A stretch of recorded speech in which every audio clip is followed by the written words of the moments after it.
Welcome to the Finance Marketing Podcast, a show that empowers finance professionals to market their businesses in ways that feel good and actually achieve results. I'm your host, Hillary.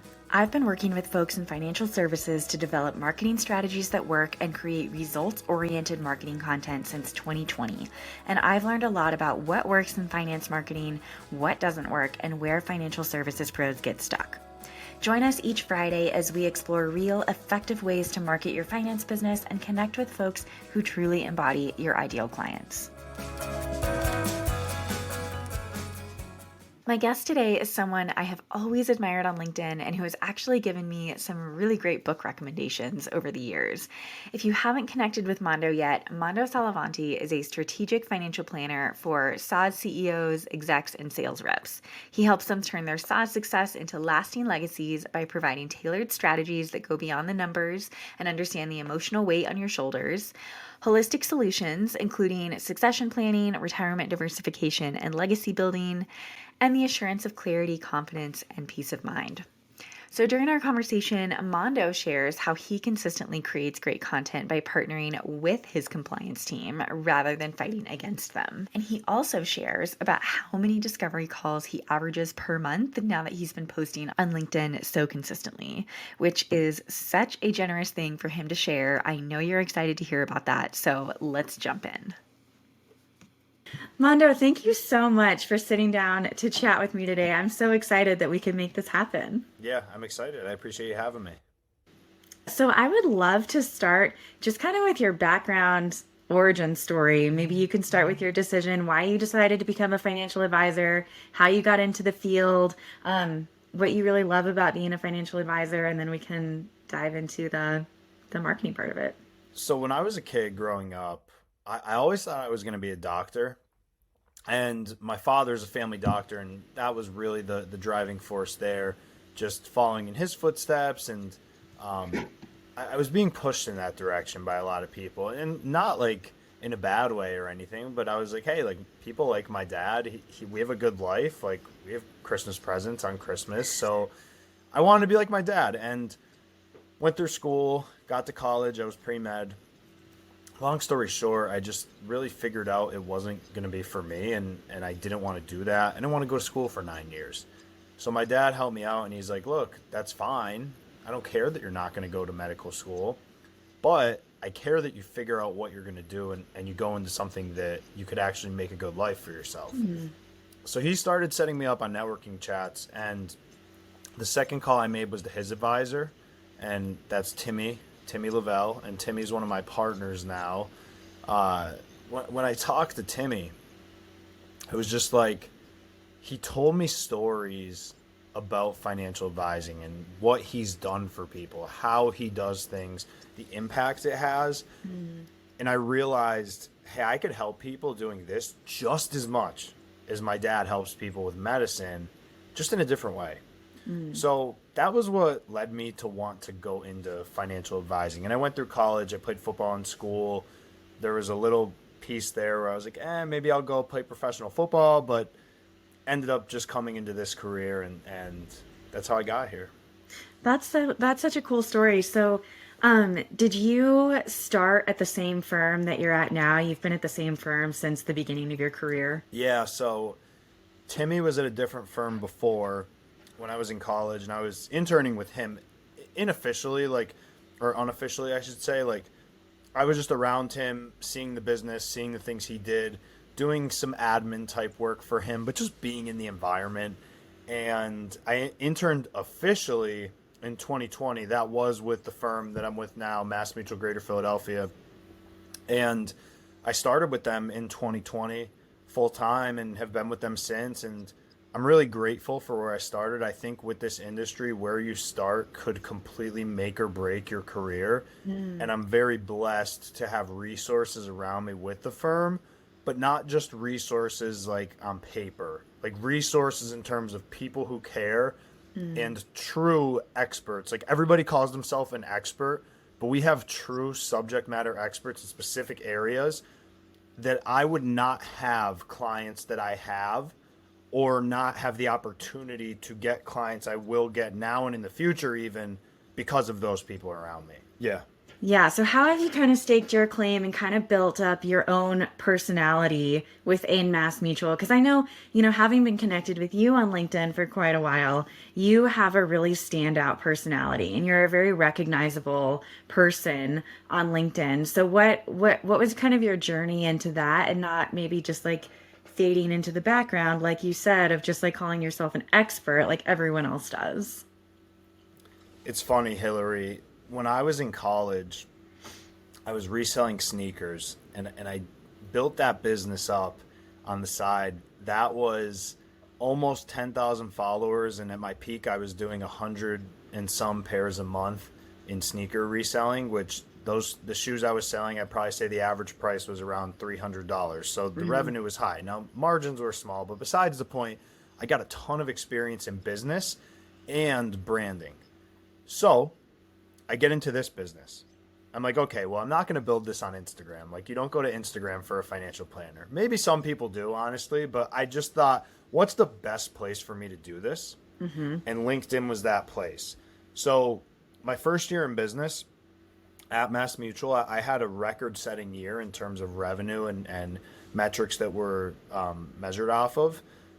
My second year, I'm like, okay, well, how am I going to reproduce this? How am I going to continue to build in my career? How am I going to continue to grow? And I realized I needed to have a marketing system because how I built that great first year was primarily through the market I already had and the people I already knew. LinkedIn was the pivot for me. So I've had many discussions with my marketing director, many discussions with my compliance officers, many discussions with upper level management, all this stuff, because I wanted to do this. And credit to them, because from day one they said, "Look, Mando, we want to help you. You need to stay in the lines, but we're here to support you." So, like, just to shout them out, I mean, there's Cynthia, Tom, Greg, Bob, Timmy, Anthony, like all these people, and they know who they are if they are listening to this. They have been in my corner, and that's helped me been able to build my brand. And as I started to see traction, like initially it was just, hey, let me just get an extra client every month. Like, I'm happy if I do that, even every quarter. Now it's turned into the main source of clients for me, but led to so many other things. Like, it's the reason we're talking here today. I've gotten multiple speaking opportunities in front of groups because of it. There's just so much that has come out of it. And, why take that route? I don't think I really ever had this idea of like, oh, I'm going to become this LinkedIn influencer, which even still, I feel like I'm a small fish in a really big pond. But I recognize I have some traction, and it's just been a product of showing up every single day. And I tell everybody, like, do it for 600 days, then tell me if it works or not. Because I've been doing it for 600 days straight, making a post, commenting on other people's stuff, having conversations. Okay, there's so many things I want to ask you about. I want to talk to you about the speaking engagements that that have kind of popped up for you. And I want to talk about your process for posting every day and what that's been like. But first, I'll ask maybe what's kind of the boring question, but I think it's really important to a lot of advisors, is about compliance and how tricky that's been Yeah. to create content that is compliant, that is also really engaging. And so I would love to hear a little bit more about what that's been like, because Mass Mutual is not a small firm, right? You probably have an internal compliance department that you work alongside and that has a lot of, guidelines for you. So what has that been like? So with Mass Mutual, they are a massive corporation, no pun intended, but there's localized agencies. So like my agency that I run my practice within has its own compliance. And that compliance is what will dictate what you can and can't do on the front end.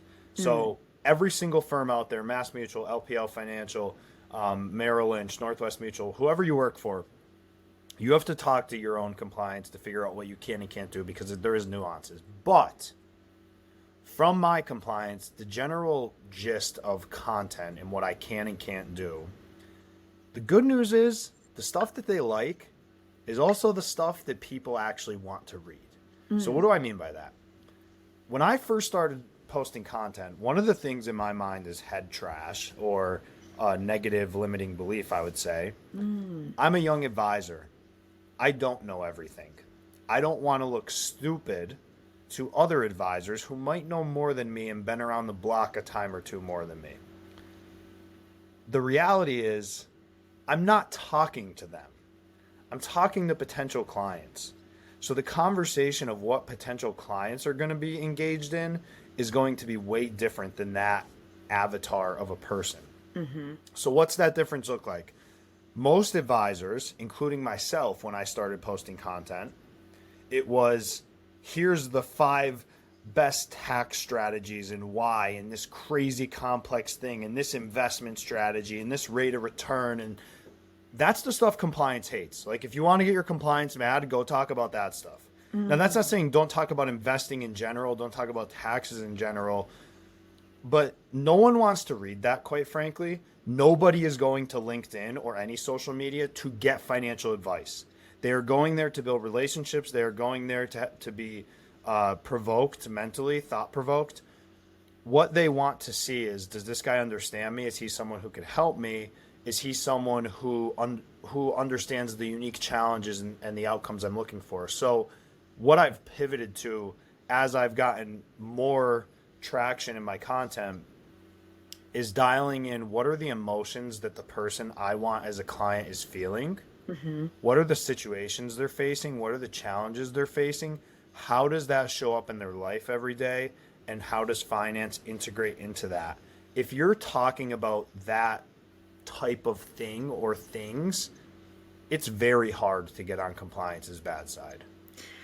Okay, I really appreciate this because you've brought up you want to speak to them where they're at emotionally, right? And I think what I see a lot of advisors do, especially in their website copy, is they kind of get stuck in this trap of speaking to where they think the clients want to go. And the truth is every client wants to go somewhere different. And so it's really kind of this nebulous, vague, pursue your dreams or, the retirement that's secure and comfortable and things like that. And compliance doesn't really like that kind of language either because it almost like hinges on this promissory language. And so I really like your perspective of reaching them where they're at today. And I think that that's more effective anyways. Like they want to know that you can connect with them now and the rest will follow, right? And Hillary, the thing is, like, for example, we work with business owners, and like our primary clients are business owners and salespeople. Those are the primary people we work with. With a business owner that's going to come and work with me, he or she is going to resonate with something I say when I talk about the fact that they've built their business their whole life. They've worked so hard to do this, and now they're on the tail end of their career in their late 50s, and their kids are like becoming teenagers, and like teenagers sort of suck, so it's like horrible, but they still love their kids, and they sacrifice time with family earlier, but now their kids are going through high school and they don't want to miss this time, so they're looking to exit their business and they need to get a plan, and they sort of know their way, but they just don't have the concrete succession plan in place. Like, that is how I'm relating to them. I'm not relating to them by saying, do an ESOP, or get a strategic buyer to come in and buy your company and make sure that it's incorporated in Delaware. Like, I'm not talking about stuff like that. I'm talking about what is the outcome that you want. You don't buy the plane ticket to Aruba. You buy the trip to Aruba, and you have to buy the plane ticket to get there. Like, that is what advisors need to understand. Clients don't care if you are the smartest person in the world. They want you to be competent and they want you to have expertise. But more than anything, they care, can I trust this person? And is this person resourceful enough, and do they have the resources to make sure that if something needs to get done, they are going to bridge that gap for me? Because a lot of the reasons people work with a financial advisor is so they don't have to worry about this stuff. Yeah, that's such a good point. And like to your point, of course they want you to be competent. And I think going back to what you said earlier when you first started posting content, and it was all about kind of like proving that you're competent, like kind of overcompensating your competence in a way. I think that's a really easy trap to fall into. And one really important thing to remember is that when you're showing up authentically and you're showing up confidently and you're connecting with people where they are, people kind of just accept that you are competent and that you know what you're talking about. And it almost, you almost hurt that image when you try to overdo it. Um, so I would love to pick your brain a little bit about your process. So you said that you've been posting on LinkedIn every day for 600 days.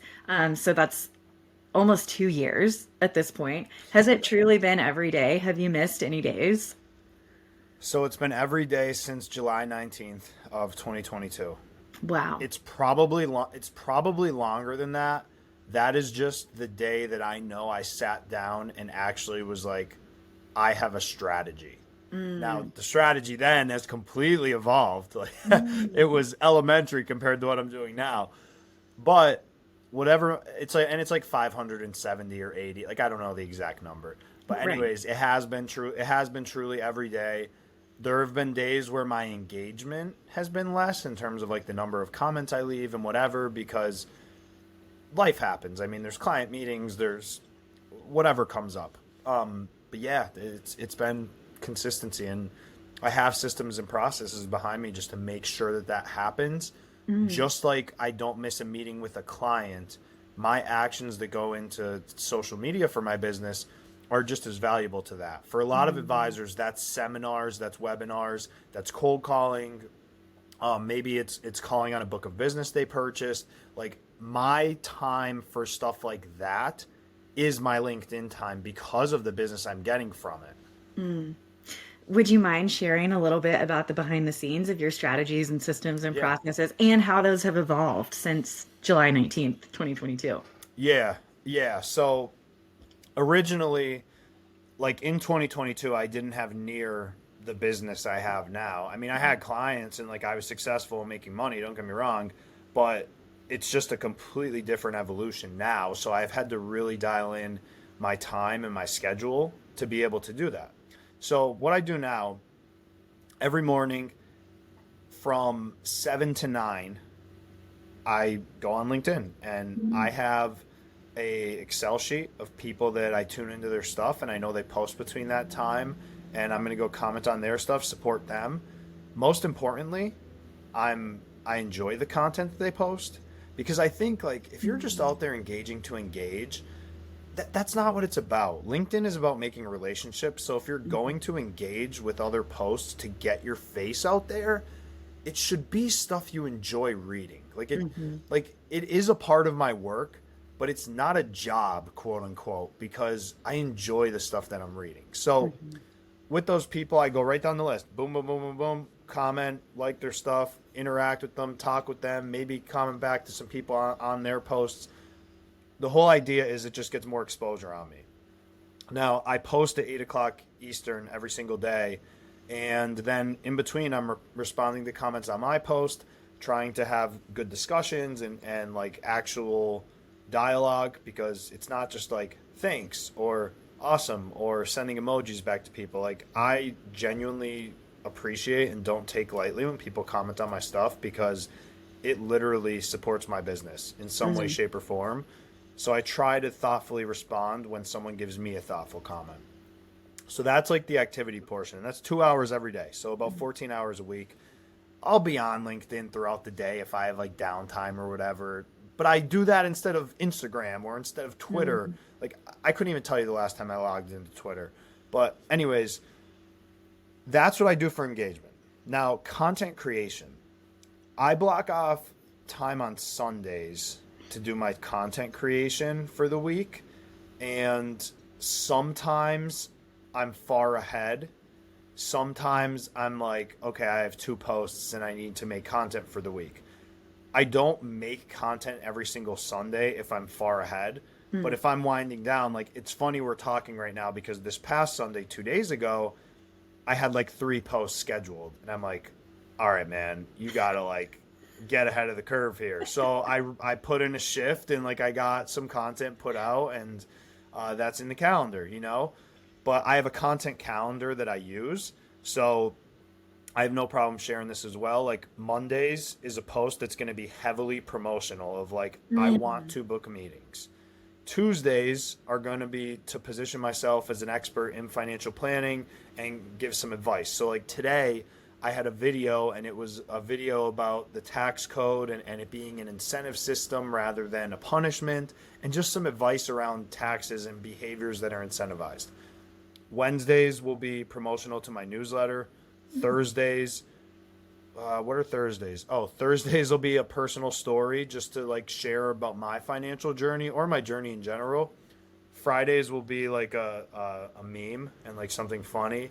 And then Saturdays will be a video just to like general raise general financial planning awareness. And then Sundays will be similar to Tuesdays, where it is uh, more like actionable information. So Mm. that's like a little bit about the system, the process. I know I'm really in depth there, but I think that's what you were looking for. I think that's super helpful. And one thing that I would say, because I think people are afraid of like looking to develop systems like that because they worry that people are going to notice, you know? And I just want to point out that I've been connected with you on LinkedIn for quite a while. I love every single post that you put out. I would never have known that you have kind of a system like that. And I love that because it gives you a little bit of a direction for each post. You're not just like trying to come up with something totally random to get yourself so far ahead. I think that just makes so much sense. It's such a great strategy. Now, you also mentioned that you have a newsletter that you promote. Tell me a little bit about the newsletter. I just started this. Like this is so and it's in its infancy, and I'm candidly, I'm a novice, like flat out. I'm not an expert in the newsletter world. Now, I have had it 5 weeks. This week, when we're talking, again, a little bit timely, we're talking first week of February here. I have gotten the most subscribers in a week, and you sort of get that drop off of like you have these emails, then some unsubscribers, and then like, okay, we're past that. Like we're over that hump now. And Hmm. I'm getting in a cadence of how I want to write in the newsletter that's different from my LinkedIn posts. Hmm. So that's been encouraging, and I have a very good idea of it. So I'm a novice there, but I think, I'm going to do weekly every Wednesday morning at 9 a.m. and 9 a.m. Eastern time. And I think when we're sitting here a year from now, I think that'll turn into something that's going to be just as fruitful, if not more, than LinkedIn. Oh, I could not agree more. Newsletters are my absolute favorite piece of marketing ever because I think they're just such a great way to engage with your audience kind of on a deeper level. So I can't wait to hear. Maybe we can revisit this conversation in a year and really talk about the newsletter. I'm so excited that you've started that. Is there anything else that you're doing in terms of marketing? So you have LinkedIn, you have the newsletter. I know I wanted to ask you about your speaking engagements, but is there anything else, or do you kind of focus solely on LinkedIn and now, of course, the newsletter? So LinkedIn and the newsletter. I also write as a contributor for Benzinga. Mm. Benzinga is a very large financial publication online. Some people don't know them because they're relatively new. I think they've only been around 15, 20 years at most. But they're big. Like they have millions of readers every month. So I contribute to Benzinga. I need to be more consistent there. I go into spurts of like, all right, I'm gonna do like 10 articles, and then Mhm. I don't do one for like 4 months. But I do that, and then also speaking engagements have been really big for me. Just getting exposure, getting onto podcasts, getting onto in-person speaking engagements. Um, an interesting thing, and I think a lot of advisors can learn from this, especially if you're with a big firm. I'm making it a point to speak with other agencies within Mass Mutual and other offices, because if there's newer advisors, one of the ways that we can mutually help each other is they can bring a client that might be a little bit over their head to me, and we could work on that together, and we can split revenue that client brings in, whether it's fees or whatever, and they get to learn from me. I get a client that they brought that I wouldn't have had, and it's a win-win. So the four main areas really are LinkedIn, newsletter, writing articles for Benzinga, and then speaking engagements to get work with other advisors. Okay. So what are some of the speaking engagements that you have gotten to participate in over the past few months or so? A majority of them have been speaking to other firms, Mm. mainly within Mass Mutual, but even a couple outside of it, and really just talking about here's how I've built my financial planning practice. Here's our service model for how we help our clients, what's been successful, what's led to solid client retention, we're up over 80% with client retention year over year, which I'm really happy about, but I want to get that even higher. Like I want that at least 90. Mm. So we've had success there. We talk about that. LinkedIn, obviously, like how do you get clients with LinkedIn? That's something that a lot of firms and advisors have approached me about and want to talk about. I also think that's so smart. You know, when I first became a business owner, I'm a former teacher, so I never imagined myself as a business owner.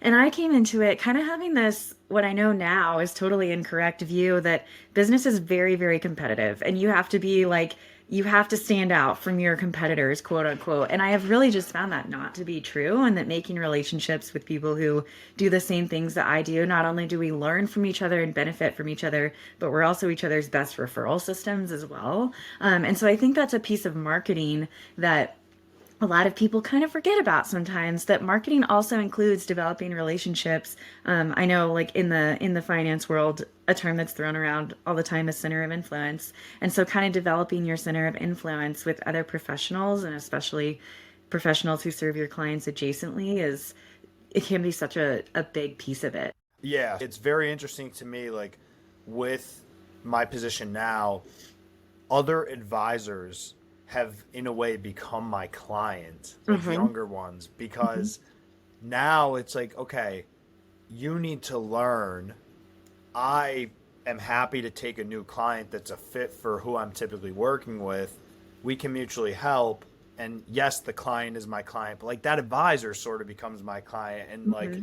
I've prospected the advisor that then brought the business. So it's an interesting dynamic. It's an interesting reframe.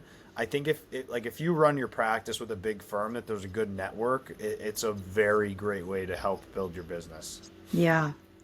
One question I wanted to ask you, and you don't have to answer this, but at the beginning, you said when you first started posting on LinkedIn, you know, you would be happy if you got one client a month or even one client a quarter. Can I ask, now that you've been posting for 600 days or almost 600 days, about how many discovery calls you have per month? Yeah, so it's been 12 a month 12 on per month. average. That's, yeah, Yeah, that's, are you happy with that number? I'm thrilled with that number. Now, Yeah. there's been months when that's been 3, there's been months where that's been 20. Hmm. But the average, I do track how many and I do track the average and Hmm. I track how many clients. So like we've had about 160 that have been scheduled in the past, let's see, 14 months, because I started tracking it in January last year. And 37 households have become clients from Wow. LinkedIn directly. We Wow. charge a retainer based system, so we're talking an average of $3,000 a fee per household. Now, we have clients that pay anywhere from $2,000 to $25,000 a Mm. year in fees, just depending on if they're single, are they a business owner with all these employees? Like that's going to be the people on the high range of that. But all types of avatars have come from LinkedIn, and it's been the main source. And that's not even counting the referrals that we've gotten from our clients who have Right. come from LinkedIn, which in a way, like yes, they're referrals, but you can almost credit that to LinkedIn because they Right. weren't coming if that original person wasn't in the door. Right. Wow. That I think those numbers are incredible. So congratulations, and that's just a testament to the work you've been doing. Um, for my final question before we wrap up, thinking back to yourself June 19th or July 19th of 2022, and putting yourself back in those shoes, what do you think is the biggest thing that you've learned from then to now? You know what, Hillary? I told myself when I started, I am going to do this and commit to it every day for a year. And if I got to July of the next year and I got 0 clients, I would stop.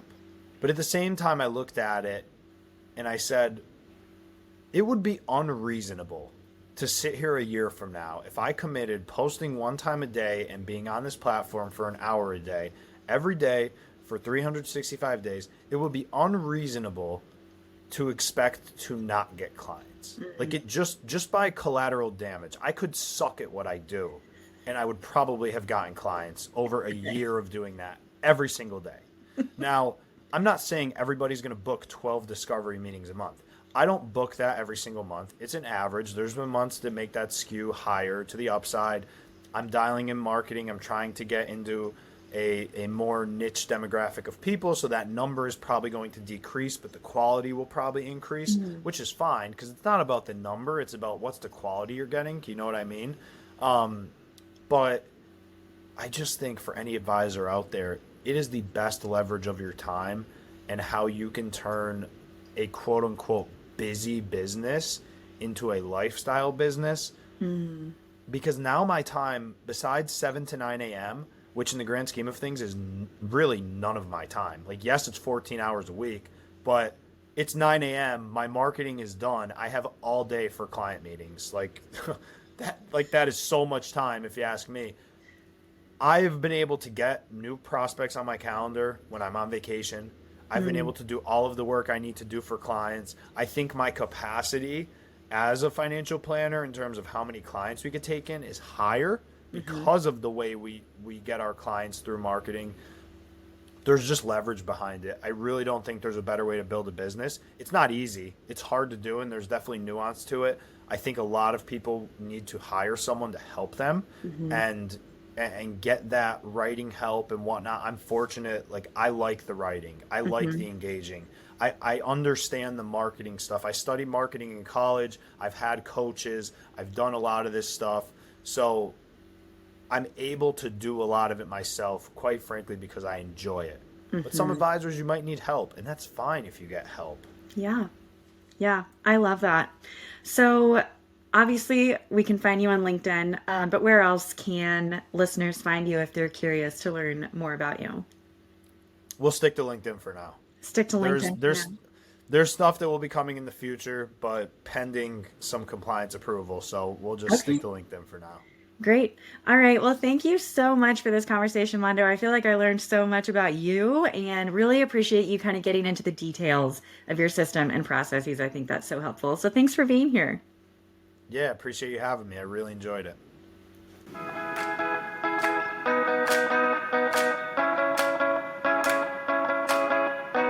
Thank you so much for joining us on this episode of the Finance Marketing Podcast. If you're eager to market your business in a way that feels good and actually gets results, sign up for the Finance Marketing Podcast newsletter in the show notes so you never miss another episode. If you liked what you heard today, please be sure to subscribe to the show on your favorite listening app and leave a review on Apple Podcasts. We'll see you back here next Friday.